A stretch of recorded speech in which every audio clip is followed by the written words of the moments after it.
할렐루야. 귀한 찬양으로 우리 하나님께서 영광 받으신 줄 믿습니다.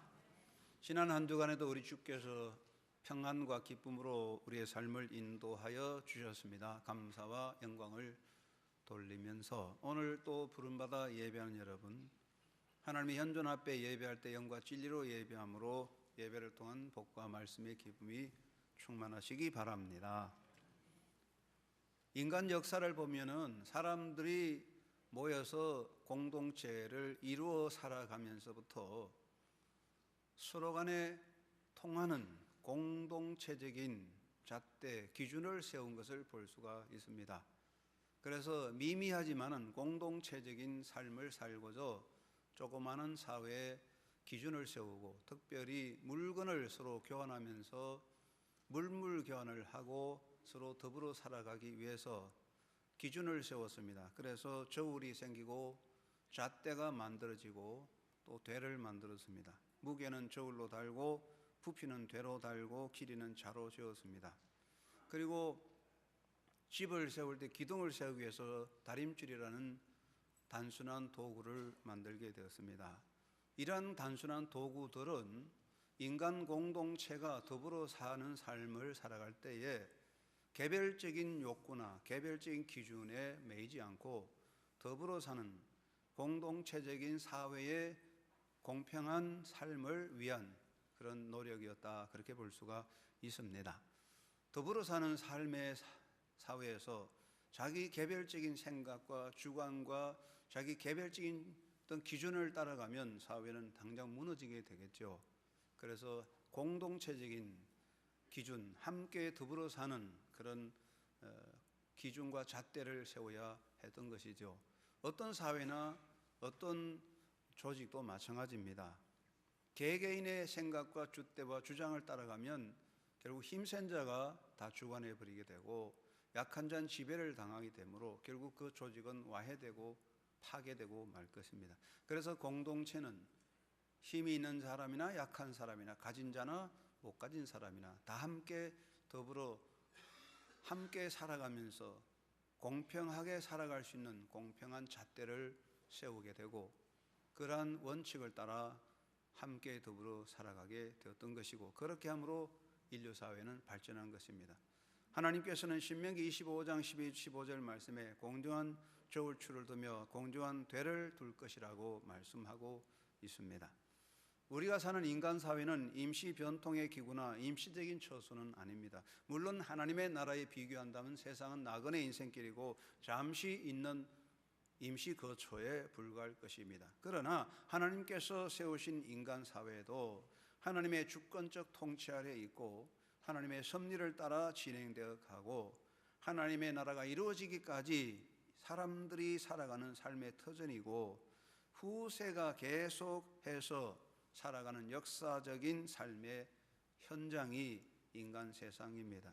그러므로 인간 사회를 잠시 있다가 철가는 모델하우스나 천막같이 허술하게 무성의하게 엉성하게 겉만 번지르하게 꾸며서는 안 될 것입니다. 우리가 살아가는 30년 40년 사는 집 하나 짓는데도 다림줄에 맞춰 기둥을 세우고 규격에 따라서 설계도를 따라 집을 짓는데, 하물며 우리 세대 역사적으로 수대 수천 년대 대대로 살아가는 인간 사회를 세워가는데 아무렇게나 기준도 없이 개별적인 생각을 따라 만들어 버린다면 그건 무너질 수밖에 없는 것이고 참으로 어리석은 일이 되겠지요. 그래서 인간 사회가 흘러가는데 중요한 것은 한 시대적인 한 사회적인 현상, 힘을 가진 자의 어떤 개별적인 사상, 생각, 그것이 중요한 것이 아니고 모든 사람이 함께 더불어 사는 삶을 위한 영원한 공평한 잣대가 있어야 한다, 그 말입니다. 그런 영원한 공평한 잣대 위에 설 때에 인간 사회는 든든히 설 수가 있습니다. 우리가 살아가는 삶의 현장, 인간 사회 현장의 삶을 돌아볼 때 일반적으로 인간 세상을 이끌어가는 힘이 무엇이냐 그렇게 물어본다면 간단하지는 않겠지만 몇 가지 지적할 수가 있습니다. 고대 철학자 중에 트라시마코스라는 사람은 힘이 곧 정의다, might is right라고 했습니다. 힘을 가진 것이 정의라고 했습니다. 그 트라시마코스의 고대 철학자의 가르침이 지금 강력하게 통하고 있습니다. 우리 사회의 힘은 첫째 돈이죠. 돈의 힘이 가장 막강한 것입니다. 현대 사회에는 돈의 힘이 가장 강력한 힘을 가지고 있어서 인간에게 가장 강한 것은 만모니즘, 황금 우상이라는 것입니다. 그래서 어떤 분은 말합니다. 오늘날 기독교에 있어서도 하나님보다는 오히려 황금신이 더 무서운 분이다. 그런 이야기를 하고 있습니다. 다이아몬드 감정에 문제가 많아서 다이아몬드가 진짜냐 가짜인지 감정에 문제가 많대요. 그래서 외국에서 사온 거 우리나라에 가서 보면 싸구려밖에 쳐주지 않습니다. 이 감정에 대단히 편견이 많은데 어떤 감정사가 말하기를 돈이 다이아몬드의 감정서를 만든다. 그런 말을 했어요. 돈이 있으면 여기에 따라 움직인다는 것이죠. 제가 어느 날 서민들이 함께하는 식당에 가서 밥을 먹는데 옆에 어떤 친지들이 쭉 모여서 식사를 하더라고요. 그런데 한 아주머니가 큰 소리로 말하기를 돈 안 주면 죽어 그러더라고요. 그게 무슨 말이냐 이야기 들어보니까 부모가 돈을 좀 가지고 있는데 그 돈을 자식들에게 안 주면 죽는다 아마 그런 뜻입니다.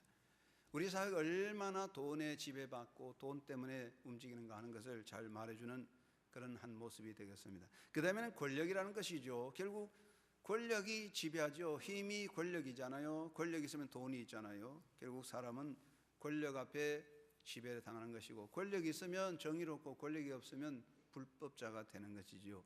권력을 가질 동안에는 모든 행위가 정당화되지만 권력을 잃어버리면 그 행위가 부당하게 되고 지적을 받고 불법이 되지요. 그래서 사람들은 성공주의, 결과주의에 매여서 권력의 힘을 가지려고 애를 쓰게 되는 것이죠. 한 가지 더 중요한 것은 현대의 힘은 숫자라는 것이지요. 민주주의라고 하는 것이 숫자의 시대 아니겠습니까? 민주주의의 강점이 숫자고 약점도 숫자입니다.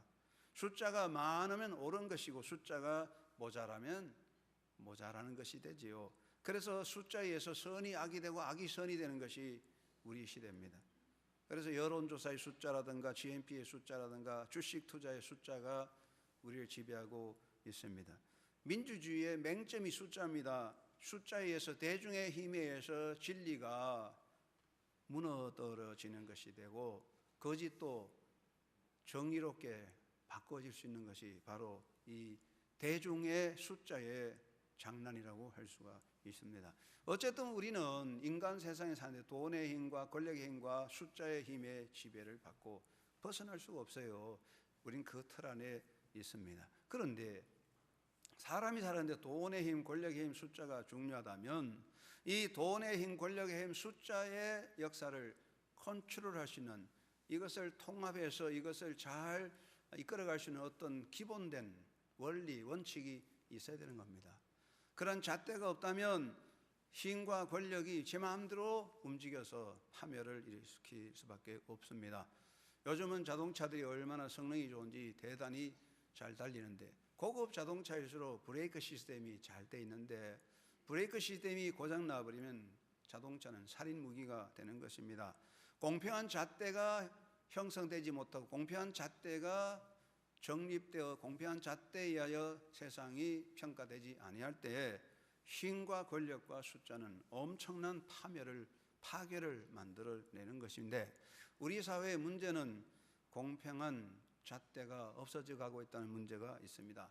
힘을 가진 자를 향하여 비판하면 야 힘이 없는 사람이 뭐 말이 많어 힘이 없으면 입 다물고 있어 이렇게 말해버리게 되지요. 부자를 비판하면 너도 부자가 돼봐 부자 되면 될 거 아니냐 하게 되죠. 소위 성공한 자를 비판하면 억울하면 너도 성공해 그렇게 말해버립니다.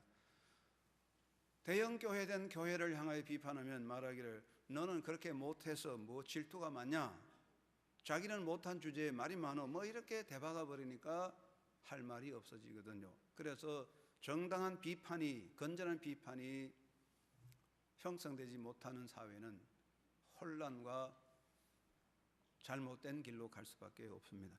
비판하는 그룹들도 비판을 정확하게 하지 못하고 자기 개인적인 잣대로 비판하게 됩니다. 우리나라 정치에 청문회라는 것이 생겨서 정치인들을 다 이렇게 조사하는데 가만히 보면 그렇지 않습니까? 청문회 100번 해봐도 정확한 일꾼을 세우지 못하는 것은 청문회에 나가서 청문회에 가서 질문한 사람들이 전부 자기 줏대를 가지고 자기 주관으로 물어대끼는데 공평한 잣대가 없거든요. 요즘 국회의원들 보면 청문회 대상이 된 사람보다도 엄청나게 부정하고 부패하고 자기는 거짓을 많이 행하면서도 큰 소리 치는 것을 보면 참 한심하잖아요. 결국은 우리가 자기 개인의 주관과 잣대를 가지고 사람을 평가한다면 이건 모두가 무너지는 것입니다. 우리나라의 시민운동은 개인의 이익을 위해서 운동하는 것이기 때문에 시민이 없는 시민운동이 되고 말았다고 하는 비판을 받습니다. 결국 건전한 사회는 건전한 비판을 통해 유지되는 것인데 건전한 비판이 뭐냐? 똑바른 잣대를 가지고 하는 겁니다. 자를 가지고 길이를 재고 저울을 가지고 무게를 재고 다림줄로 기둥을 세울 때 똑바로 보는 건데 잣대가 없고 다림줄이 없고 저울이 없다면 정확한 판단이 안 되는 것이죠. 그러면 모두 혼란에 빠질 수밖에 없는 것입니다. 하나님께서 인간을 위해서 무엇을 주셨느냐? 하나님께서 우리에게 주신 것은 바로 법도입니다. 하나님은 사람을 지으시고 너희가 땅에서 창대하고 번성하라고 명하시면서 너희는 이 세상 모두 관리하고 다스리라고 하는 위임을 주셨어요. 인간은 하나님으로부터 위임을 받아서 세상을 다스리는 관리자요 대리자입니다. 하나님께서 인간에게 이 세상을 관리하고 다스리라고 명하시면서 이 세상을 관리하고 다스릴 수 있는 능력과 지혜를 주었습니다. 관리자로서 지혜, 경영자의 지혜를 주셨고 또 관리자의 권한과 힘을 주셨고 이 세상에 살아가는 생존의 힘으로서 지혜를 주셔서 농업을 통하여 공업을 통하여 생명 생산을 일으키고 경제적 운영의 묘를 주어서 경제를 통하여 사회 경제를 일으켜 든든히 사회가 이루어가도록 하나님이 허락하셨어요. 하나님은 우리에게 이 세상의 관리자로서 살아갈 지혜와 능력과 방법을 주신 겁니다. 그러면서 하나님께서 인간에게 주신 것 중요한 것이 한 가지가 하나님의 법입니다. 왜 그러냐?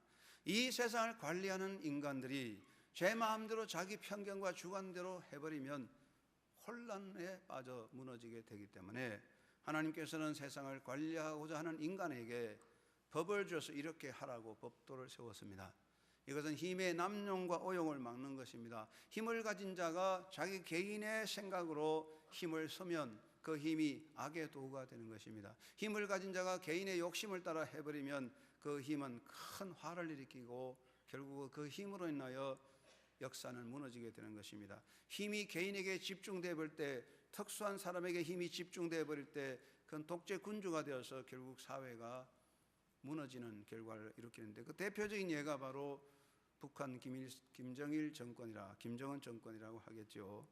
결국 하나님께서는 인간에게 힘을 주셨는데 그 힘의 오용과 남용과 힘의 집중을 막아서 힘으로 인해서 파멸되지 않도록 하나님이 세운 것이 법도예요. 율법을 주셨어요.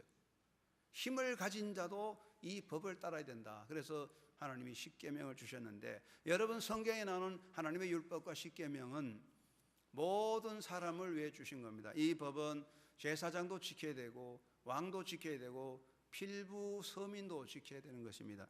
제사장이라고 율법에 제외되는 법이 없고 왕이라고 법에 제외되지 않습니다.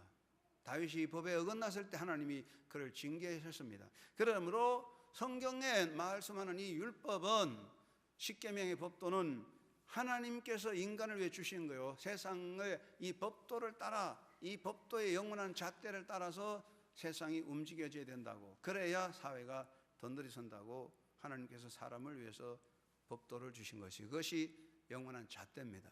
그래서 하나님은 선지자를 통하여 이 법도를 가르쳤습니다. 선지자들은 이 땅에 오셔서 사람들에게 하나님의 법도를 가르쳤습니다. 사람이 듣든지 아니 듣든지 가르치고 선지자들은 이것을 선포함으로 화를 당하고 때로는 고통을 당했지만 그래도 하나님 명을 따라서 계속 하나님의 법도를 가르쳤습니다.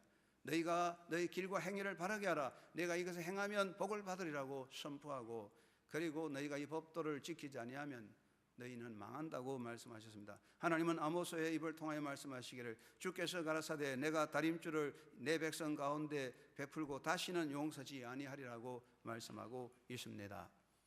여러분, 기둥이 다림줄에 똑바로 서 있으면 정확한 것이고 그 다림줄에 어긋나 있으면 그건 무너지는 것이고 그 기둥은 무너뜨릴 수밖에 없는 것입니다. 여러분 잘 아시겠지만은 하나님께서 아브라함에게 약속한 대로 이스라엘 자손에게 복을 주셨고 모세를 통하여 이스라엘 민족을 해방하여 이스라엘 위대한 왕국을 팔레스타인에 세워 가나안 왕국을 이루어 주셨는데, 그러나 여러분 사울과 다윗과 솔로몬 이후에 다윗 때 그 왕성하던 이스라엘 왕국이 결국은 무너졌습니다. 북왕국은 210년 안에 무너지고 남왕국도 겨우 300년 안에 무너졌는데 왜 이런 막강한 이스라엘 왕국이 무너졌습니까? 그것은 정치적인 문제나 사회 경제적인 문제가 아니었습니다.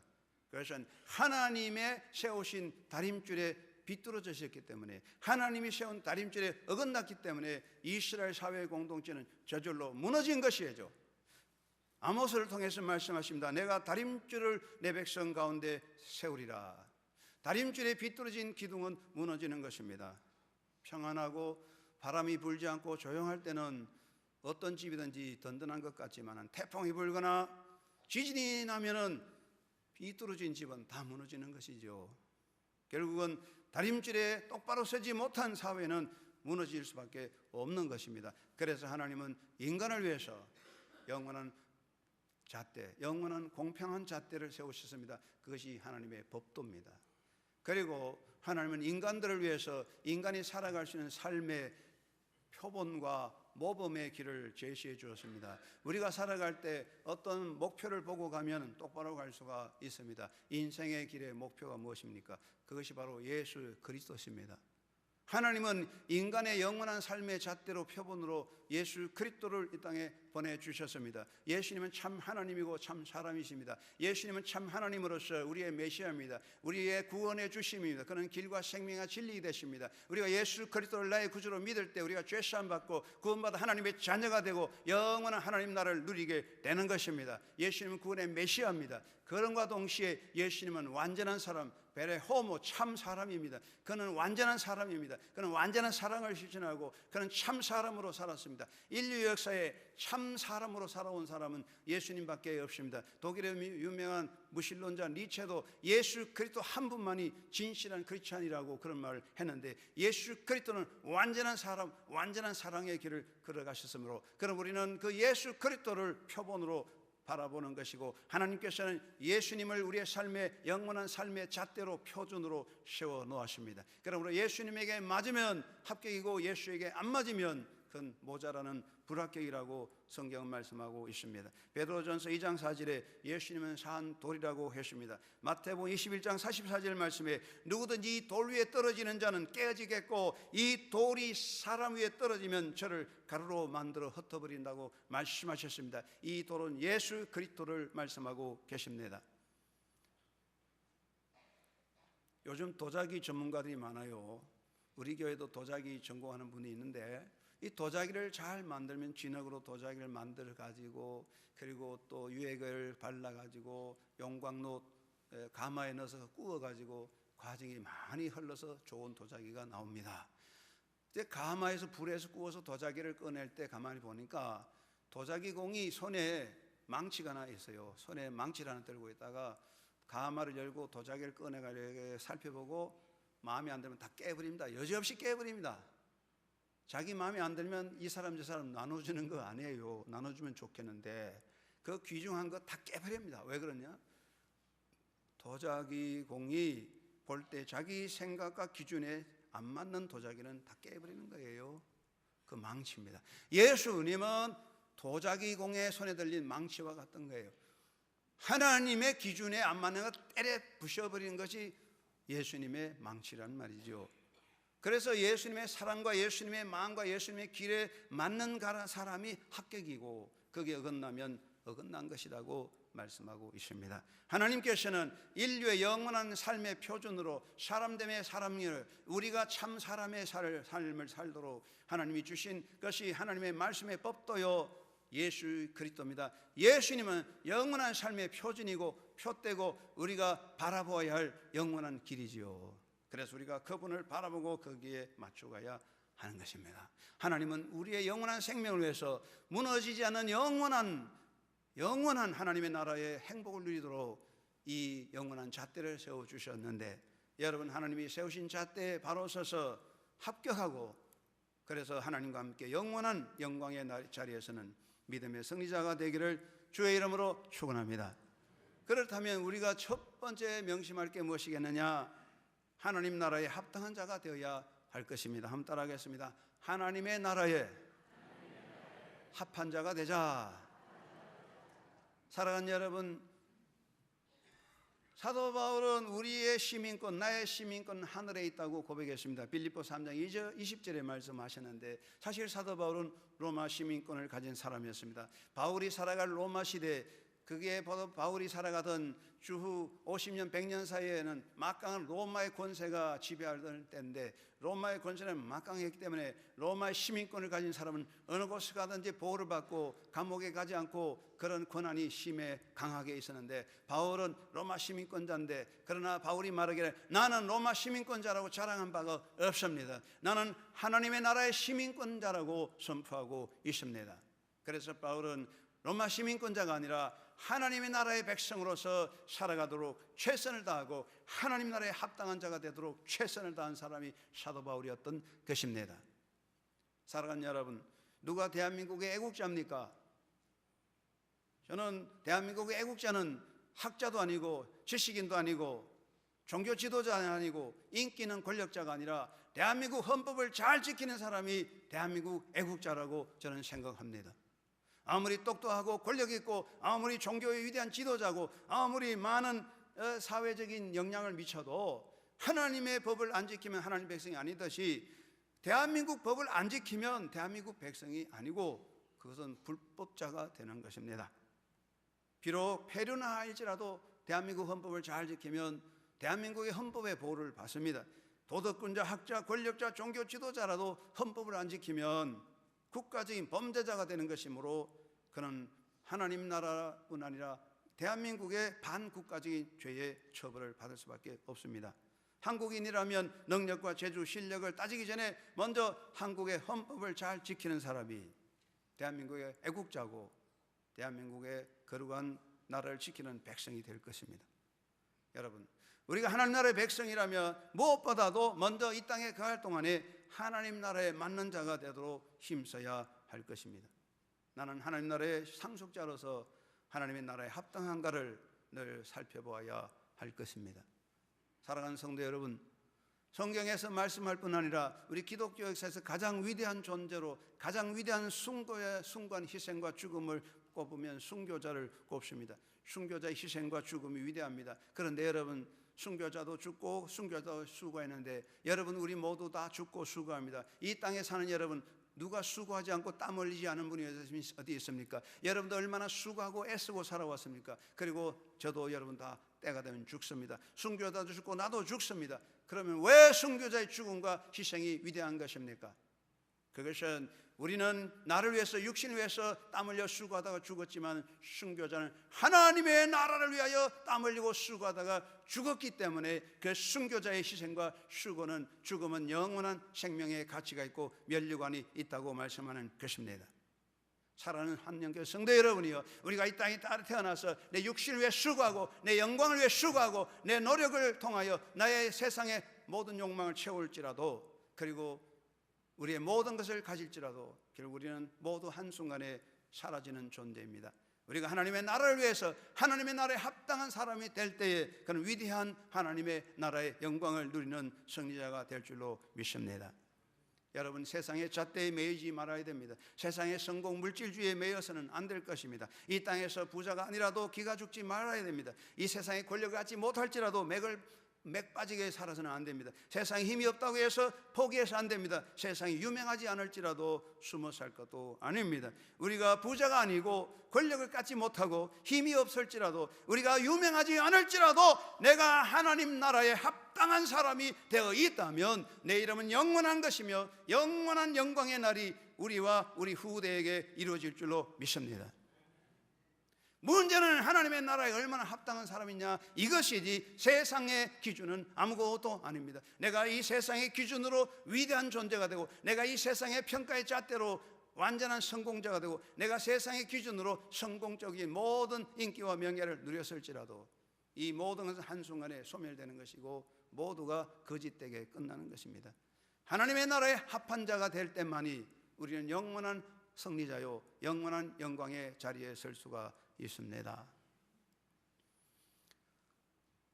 사람들이 그렇게 말해요.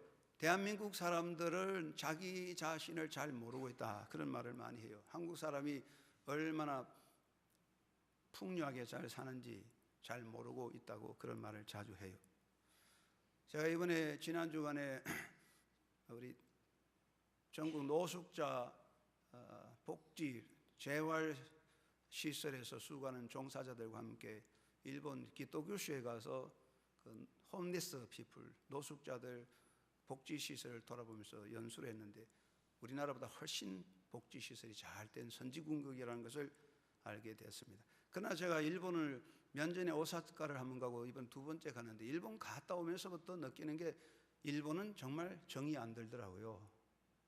우리나라의 침략국이기도 하지만은 일본 사람들은 세계 선진국이고 가장 잘 사는 나라에 속하지만 일본 갈 때마다 느끼는 게 너무 사람들이 쫀쫀해요. 짜라세요. 쫀쫀하고 뭔가 풍요하지 못해, 그런 것을 느낍니다. 그리고 일본 가면요 인물들이 뛰어나지 못해요. 뭔가 모르게 기가 푹 죽어 있어요. 그런데 우리나라 사람들은 얼마나 예쁩니까? 한국 사람은 세계에서 1등 민족입니다. 우리가 스스로 모르고 있을 뿐이지요. 그런데 또한 우리나라 사람 모든 일에 앞서갑니다. 지금 전자 계통의 세계에 앞서가고 있는데 특별히 우리나라 여성들은 성형 수술에 세계에서 1등이에요. 1등 국가예요. 성형 수술 잘해요. 그렇습니다. 코가 못생겨서 평생 스트레스 받을 리보다는 코 수술해서 행복하면 좋아요. 저는 그걸 찬성합니다. 지나치면 안 되겠지만요. 여러분, 왜 우리가 이 땅에 살 때 성형 수술을 합니까? 그것은 세상의 기준에 맞추는 거예요. 세상의 기준에 맞춰서 보다 아름답게 하기 위해서 성형수술을 하는 것이고, 성형수술을 함으로써 세상의 기준에 맞춰서 칭찬과 인기를 얻으려고 하는 것이지요. 우리가 세상에 맞춰서 패션을 가지고 세상 기준에 맞춰서 자격을 얻는 것입니다. 우리는 이 땅에 살면서 세상 기준에 맞는, 세상 기준에 정말 잘 적응되는 좋은 사람 되려고 합니다. 왜 그렇습니까? 우리가 이 세상에 속하였기 때문에, 세상 사람은 세상에 속했기 때문에 이 세상 기준과 평가에 맞는 사람 되어서 인기 얻고 영광 얻으려고 하는 것입니다. 당연합니다. 그러나 우리는 하나님 나라 백성이기 때문에 하나님 나라 기준에 맞는 사람 되도록 노력해야 할 줄로 고백합니다. 우리가 이 세상 기준에 맞춰서 돈을 많이 들여 성형수술하고 이 세상 기준에 맞춰서 인기 얻으려고 노력하고 많은 수고하고 땀 흘리고 자격을 얻으려고 많이 애쓰는데, 여러분 얼마만큼 하나님 나라 백성으로 하나님 나라에 합당한 자녀가 되려고 노력하고 있습니까? 이것은 우리가 스스로 돌아봐야 할 것입니다. 우리가 하나님 나라에 합당한 자가 되기 위해서 더 노력하고 땀 흘려야 할 것입니다. 내 생각과 삶의 스타일을 하나님 나라에 맞춰가기 위해서 그 많은 정성과 수고를 해야 될 것입니다. 그렇다면 하나님께서 기뻐하여 주셔서 우리의 삶이 풍성하게 될 줄로 믿습니다. 우리가 말로 난 하나님의 백성이라고, 난 하나님 나라의 시민권자라고, 하나님의 자녀라고, 하나님의 나라의 상속자라고 말하면서 세상 기준에만 빠졌지 하나님 나라에 합당한 자가 되려고 노력하지 않고 있다면 우리 자신들의 부끄러움이고 나 자신이 보고 스스로 나의 정체성을 부정하는 것이 될 것입니다. 여러분, 하나님의 나라에 합당한 자가 되어서 영원한 행복자가 되시고 영원히 든든히 서는 영원한 복의 가정과 삶이 되기를 주의 이름으로 축원합니다. 두 번째는 하나님의 법도에 서야 됩니다. 한번 따라합시다. 하나님의 말씀에 바로 서자.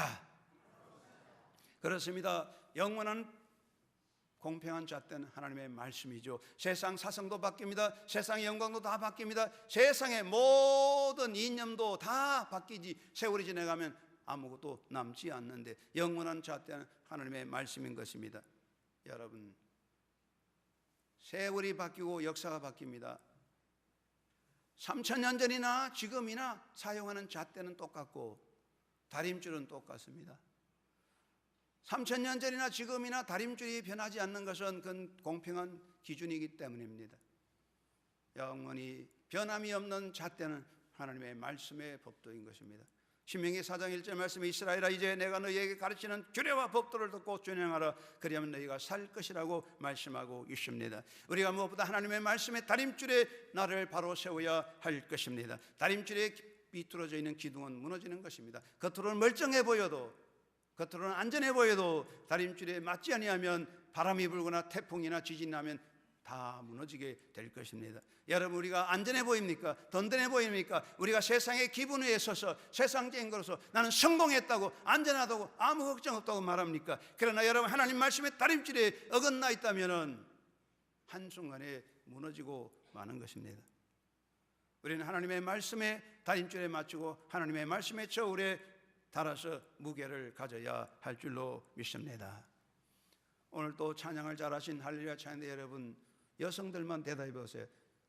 여성들이 가지는 표준 무게는 기준이 얼마입니까? 60kg입니까? 45kg입니까? 사람마다 다르겠죠. 자기가 원하는 어떤 기준 무게를 가져야 됩니다. 사람이 200kg 되면 그건 곰이죠. 그럴 때 사람이 30kg밖에 안 되면 그게 사람이 아닙니다. 그거는 수수깡이 됩니다. 남자도 45kg 안 되면 군에 못 갑니다. 무게가 있습니다. 사랑하는 여러분이여, 우리 하나님의 자녀들은 하나님 말씀의 저울에 따라서 무게를 가져야 되는 것입니다. 껍데기는 무게가 없기 때문에 바람에 날아가버리고 불살라지는 것입니다. 알고 그 무게를 가졌기 때문에 땅에 떨어져서 땅 속에 묻혀서 발하여 생명을 일으키는 것입니다. 왜 우리가 이단에 빠지고 왜 우리가 적그리스도의 미혹을 받고 세상에 흘러갑니까? 그것은 바로 우리가 무게가 없고 가볍기 때문에 날아가는 것입니다. 여러분, 말씀의 저울에 따라서 말씀으로 알곡되어 그 무게를 가지는 하나님의 자녀가 되어야 할 줄로 고백합니다. 그리고 말씀의 기둥에 나를 꼭꼭 붙잡아 메어야 할 것입니다. 평안하고 바람이 안 불고 조용할 때는 판잣집도 아무 걱정이 없지만은 태풍이 불면 판잣집은 다 날아가 버리고 맙니다. 우리가 필리핀의 땅아리, 마닐라 땅아리 바다 위에다가 판잣촌 살고 있는데 그 판잣촌에다 교회를 세우고 놀이터를 만들어서 열심히 했지만은 태풍이 불어서 다 날아가 버렸어요. 아무것도 없어요. 사랑하는 여러분이요, 안전할 때는 판잣촌도 괜찮아도 바람 불면 날아가는 것입니다. 세상에서 안전한 것이 어디 있겠습니까? 다 날아갑니다. 하나님의 말씀의 기둥에 붙잡아 맬 때에 우리는 든든히 서게 될 것입니다. 오늘날 한국교회에 대해서 말이 많습니다. 매스컴에서는 한국교회 성장이 멈췄다, 한국교회가 침체되고 있다, 거기에 우리가 미혹되면 합니다. 그 말을 따라가면 우리 스스로 넘어지게 됩니다. 우리가 세상이 어떠하든 간에 우리가 할 수 있는 것은 우리 하나님 말씀에 굳게 서는 것입니다. 세상의 기준이 아닙니다. 하나님의 말씀의 법도에 서서 십계명을 바로 세워서 우리 자신, 우리 가정과 우리 사회가 이 하나님의 법도와 십계명에 굳게 서 있다면 우리 교회는, 우리 진리의 복음은 영원히 서서 세상의 등불이 될 것입니다. 세상이 다 바람에 날아가서 한순간에 이 세상이 깨어 무너져 없어질지라도 말씀의 기둥에 서 있는 사람은 영원히 하나님의 나라까지 갈 수가 있습니다. 저는 아직 가보지 않았지만 미국 사우스다코타주에 가면 러시모어라는 유명한 산에 큰 바위가 있는데 18m 높이의 그런 유명한 건축 조각물이 있죠. 거기에 미국의 유명한 대통령이 세계에 있습니다. 조지 워싱턴, 토마스 제퍼슨, 테오도로 루즈벨트, 에이브라함 링컨의 큰 얼굴이 새겨졌는데 그 네 분은 미국의 대표적인 지도자인데 그 네 분의 공통점이 뭐냐 하면 이분들은 모두 성경적인 사람들이었습니다. 조지 워싱턴은 미국 초대 대통령으로 취임할 때 성경 위에 손을 얹고 대통령 취임하면서 역사는 성경 위에 서야 된다고 고백한 사람이었습니다. 토마스 제퍼슨은 미국 독립선언서를 작성할 때 미국은 성경의 정신대로 서는 나라라고 고백했습니다. 에이브라함 링컨은 가난한 가정에 살았지만 어려서부터 성경을 중심으로 살았고 대통령이 되었어도 집무실에 성경을 두고 성경을 읽었으며 이 성경 말씀이 하나님이 주신 최고의 보화라고 고백하면서 말씀의 정신을 따랐습니다. 가장 최연소 대통령이 된 루즈벨트 대통령은 신실한 그리스도인으로서 성경 말씀을 따라갈 때 인간은 인격과 품성이 변화되며 바른 삶을 살 수 있다고 가르쳤으며 고백했습니다. 여러분, 우리는 하나님 말씀의 법도를 떠나서는 안 됩니다. 여러분 모두가 하나님 말씀의 자태에 똑바로 서는 승리자가 되기를 주의 이름으로 축원합니다. 세 번째는 예수님에게 맞추어 살도록 노력해야 될 것입니다. 한번 따라합시다. 예수님에게 맞추어 가자. 우리의 표준 기준은 예수 그리스도인 것입니다. 사람이 아닙니다. 어떤 사람도 따라가지 마세요. 어떤 사람을 기준으로 삼지 마세요. 성령군자 인생의 표준은 아닙니다. 우리 모두 똑같은 사람입니다. 엘리야도 나와 같은 성령이 같은 사람입니다. 사도 바울도 위대한 지도자지 표대는 아닙니다. 예수 그리스도만이 우리의 영원한 표대요 우리의 기준이 되는 분인 줄 믿으시기 바랍니다. 예수님은 토기장의 손에 쥐는 망치와 같습니다. 예수에게 맞지 않는 것은 다 깨트려지는 것입니다. 인간의 사상과 인간의 정치와 인간의 문명과 인간의 공적도 예수에게 안 맞는 것은 마지막에 다 깨트려져서 부셔지고 마는 것입니다. 예수님은 심판의 주님이십니다. 예수에게 안 맞는 것은 한순간에 무너져 없어지는 것입니다. 오늘날 어마어마한 권력을 가졌다고 모든 세상을 지배하는 거짓 종교 지도자들, 모든 사상과 인간의 힘을 가진 세상의 통치권자, 모든 것 다 한순간에 부셔져 없어지고 마는 것입니다. 성경은 우리에게 말씀하시기를 예수에게 맞추라고 말씀하고 있습니다. 오늘 읽은 본문의 히브리서 3장 1절에 예수를 깊이 생각하자, 이 말은 명상하라는 말이 아닙니다. 우리의 생각을 예수에게 맞추자 그랬습니다. 그래서 영어 번역에는 Fix your thoughts on Jesus, 여러분의 사상 생각을 예수에게 맞춰가자, 그렇게 번역이 되어 있습니다. 히브리서 12장 2절 말씀에 믿음의 주여도 온전케 하신 예수를 바라보자, 구경하라는 말이 아닙니다. 이것도 우리의 눈을 예수에게 고정하자는 말입니다. Let us fix our eyes on Jesus, 우리의 눈을 예수에게 집중하자, 그런 뜻입니다. 빌립보 2장 5절 말씀에 너희 안에 이 마음을 품으라고 예수 그리스도의 마음이라고 했습니다. 이 말을 영어로 번역하기를 Your attitude should be the same as that of Christ 되겠습니다. 예수님에게, 예수님과 같이 우리의 행동을, 우리의 행위를 예수님과 같이 하도록 노력하자, 그런 뜻이죠. 우리의 생각과 우리의 사상과 인생의 가치관과 우리의 목표를 예수에게 맞춰 가야 된다, 그것이 성경이 말씀하는 것입니다. 인생의 정답은 어디에 있습니까? 예수님의 안에 있습니다. 여러분의 인생의 길은 예수 안에 있습니다. 예수님은 길이며 진리며 인생의 정답인 것입니다. 사랑하는 여러분이요, 우리가 이 땅에서 많은 수고하고 도를 닦고 선행을 행하고 열심히 살아도 예수 빠져버리면 다 공수표 껍데기 수고에 불과한 것이며 다 껍데기 불살라지고 마는 것입니다. 우리의 수고와 우리의 노력과 우리의 삶이 예수 안에 있을 때 가치가 있고 든든히 세워지는 것을 믿으시기 바랍니다. 예수 그리스도 안에 세워진 집은 가치가 있고 예수 안에서 세워진 노력이 값이 있고 예수 그리스도 안에 있는 모든 아름다운 삶은 위대한 열매를 얻는 것입니다. 그러므로 사도 바울은 로마서 10장 2절 3절 말씀에서 저희가 열심히 있지만 지식을 쫓는 것이 아니라 하나님의 의를 모르고 자기 의를 세우고자 힘써 하나님의 의를 복종하지 아니했다고 하는데, 이 말씀은 저희들이 열심히 있지만 예수님의 뜻을 따르지 않고 예수님에게 맞추지 아니해서 헛된 수고가 되었다고 하는 말씀인 것입니다. 사랑하는 여러분이요, 여러분이 지옥문 앞에 가서 지옥에 오는 사람을 인터뷰하면 두 가지 경우가 있습니다. 당신은 처음부터 지옥 오려고 마음먹었습니까? 아니지요, 난 지옥 오려고 하지 않았습니다. 난 천국 가려고 했는데 제가 머뭇거리다가 때를 놓쳤네요. 두 번째, 당신은 처음부터 악한 사람이었습니까? 불법을 행했습니까? 그래서 지옥 왔습니까? 아닙니다. 저는 세상에서 선을 행하고 자선하고 참되게 살려고 노력했는데요, 그런데 한 가지 빼먹었습니다. 예수 그리스도를 빼먹었습니다. 그래서 내가 여기 왔습니다. 두 가지 사람이 있을 뿐입니다. 우리가 애를 쓰고 노력하고 수고하고 다 해도 예수 그리스도에게 맞지 아니하면 그건 불합격이고 깨트려지는 존재인 것을 기억하시기 바랍니다. 국가도 나라도 예수에게 맞아야 하는 겁니다. 그래서 우리가 예수를 전하는 것입니다. 예수를 전하는 것은 종교를 전하는 것이 아닙니다. 예수를 전하는 것은 바로 우리의 생명을 말하는 것입니다.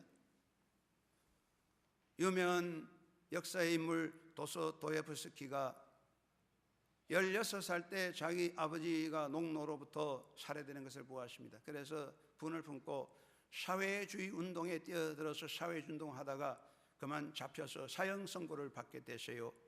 사형 선고를 받고 사형수가 돼서 기차를 타고 가는데 어느 간이역에 기차가 머물렀는데 한 여인이 들어와서 조그마한 책을 선물로 주는데 그 책이 신약 성경이었습니다. 도스토옙스키는 사형수가 돼서 그 성경을 받아가지고 감옥에서 나와 읽으면서 변화되었습니다. 이렇게 말합니다. 누군가가 내게 그리스도는 진리가 아니다 하고 증명할지라도 나는 그리스도와 같이 있고 싶다. 나는 진리보다는 차라리 예수와 함께 있고 싶다.